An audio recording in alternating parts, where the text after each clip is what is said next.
Welcome to part 3 of a 4-part series that has been prepared for citizens considering running as a candidate for election in an Alberta municipality.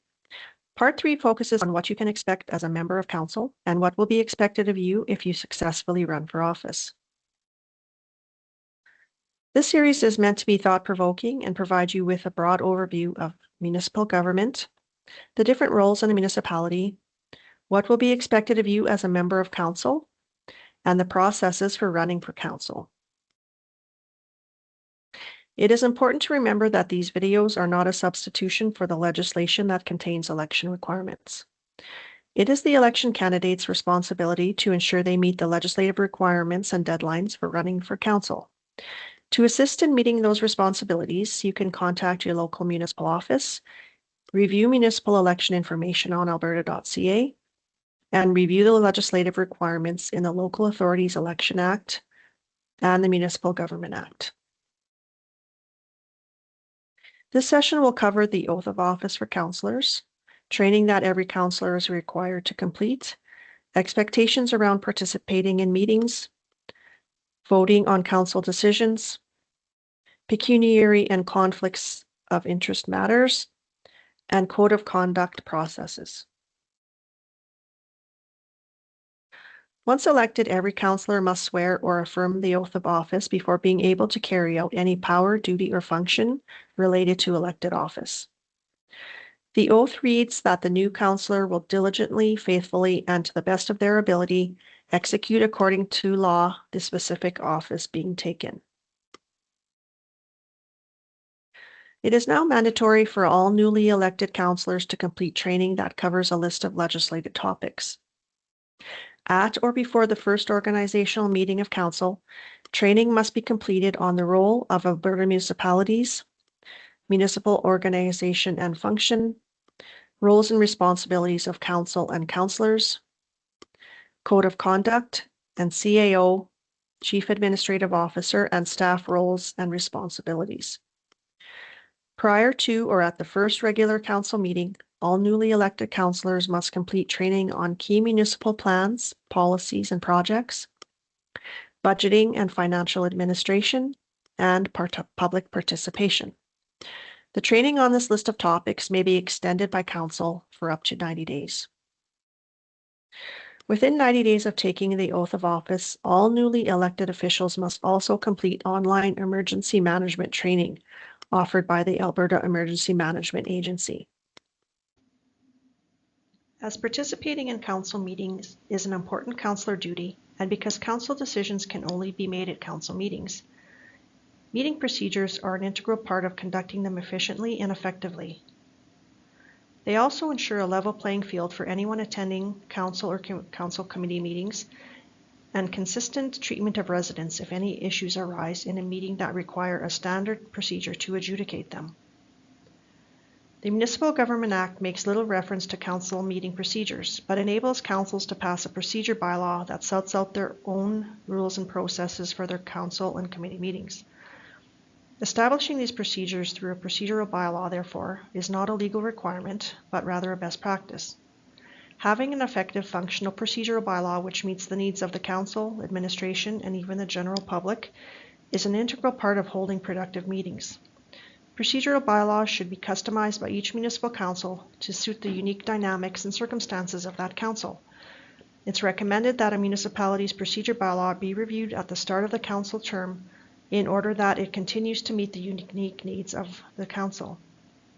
A procedural bylaw may include anything that a council believes is necessary to have municipal business dealt with and conducted in a professional, expedient manner. It can address matters such as: how can urgent items be added to a meeting agenda? How much time does each councillor have to speak to an agenda item? Can councillors and/or the public participate in meetings held by electronic means, such as conference calls or Zoom? What happens if a quorum of council is not achieved at the start of the meeting? What is the standard template for a council meeting agenda?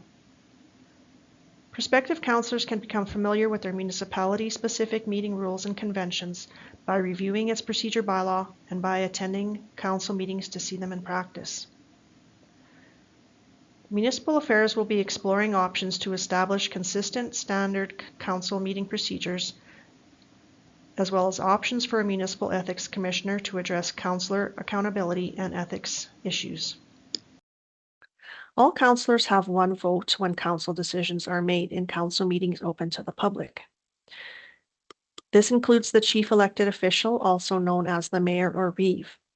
The mayor or reeve is required to vote, but does not have the deciding vote. When it comes to voting on matters before council, the mayor or reeve has equal footing with every other councillor. In essence, a councillor is required to vote on all matters that come to the council table unless one of three conditions exist. The first is being absent from all or part of a public hearing. If a councillor was absent from all of a public hearing, they must abstain from the vote on the matter that was dealt with at that hearing. If a councillor was absent from only part of a public hearing, they may choose, in that one instance only, whether or not to abstain from the vote. Second is when a matter before council involves a pecuniary interest. And third is situations in which a conflict of interest exists. These concepts will be described in the next slide. All vote abstentions must be recorded in the minutes of a council meeting, including the general nature of the abstention. Alberta's municipal councillors have a strong record of public service to their communities. Elected officials are responsible for upholding the public interest ahead of any private interests they may have.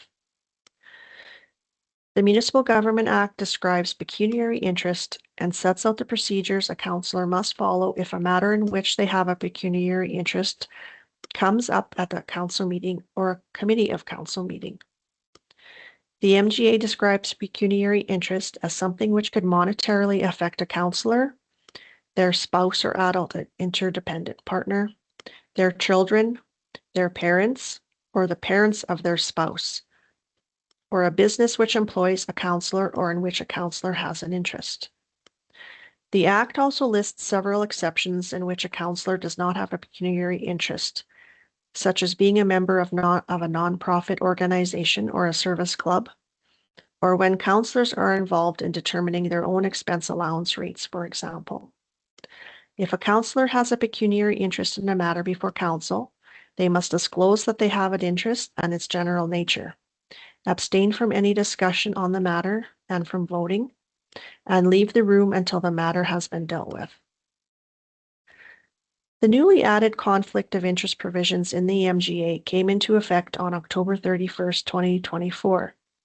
Councillors can now abstain from a vote or discussions on a matter if they believe they may have a conflict of interest or perceived conflict of interest.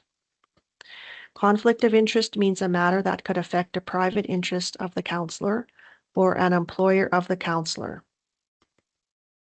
It is also could be considered a conflict of interest if the councillor knows or should know that the matter affects the private interests of certain members of their family. The MGA defines what a private interest is not, rather than providing a definitive list of potential private interests. A private interest is not something that is of general application, affects a councillor as one of a broad class of the public, concerns the remuneration and benefits of a councillor, or is an interest that is trivial. If a councillor believes they may have a conflict of interest in a matter before council, a council committee, or any other body to which they are appointed as a representative of council, they may disclose the nature of the conflict of interest. Once they have disclosed the conflict, they may abstain from any discussion of the matter and from voting, and they may leave the room until the matter has been dealt with. If a councillor decides to take or not take any of the actions under these new provisions after disclosing a conflict of interest or perceived conflict of interest, that decision cannot be considered during any hearing respecting the potential disqualification of the councillor.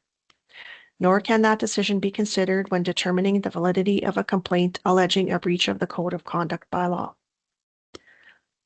More information about both pecuniary and conflicts of interest is available on alberta.ca.